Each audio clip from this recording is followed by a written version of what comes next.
Gitay og sab og magnitude 6 nga linog ang Surigao del Sur niadtong Sabado.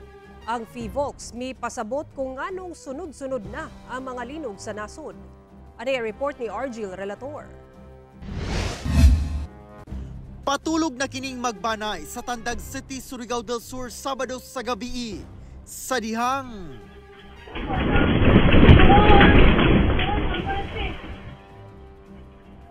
mitay-og ang magnitude 6 nga linog. Gilayong gigakos sa magtiayon ang ilang duha ka anak.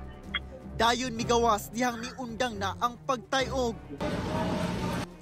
Nanggawasab ang mga pasyente sa usa ka ospital sa syudad.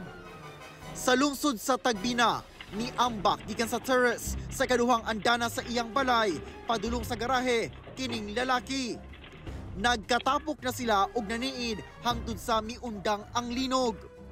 Kita sa CCTV kung paunsa giuyog sa linog kining sari-sari store sa Barangay Unidad. Nangatagak ang ilang mga paninda sa halos 12 segundos nga pagtay-og. Nakurat-kuratan sab kining magbanay sa dihang mabati ang pagtay-og. Luwas sila apan dunay mga gamit nga nangabuak. Natala sa PHIVOLCS ang epicenter sa linog sa dagat doon sa lungsod sa Caguait. Wala namang major structural damage and all roads are passable. May mga minor damages sir, but ongoing pa po yung assessment po. Wala sa natalang samdan, dunay mga mibakwit apan miuli rasab pagkabuntag. Nabati sab ang pagtay-og sa lungsod sa Lanuza. Lakip na sa San Francisco, Agusan del Sur. Sa kakusog sa pagtay-og, nauyog kining CCTV ug daw giduyan pa ang mga sakyanan sa palibot.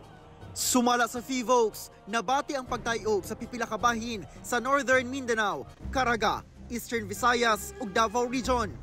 Pagpasabot sa PHIVOLCS sa sunod-sunod nga pagtay-og sa nakadaiyang bahin sa nasod.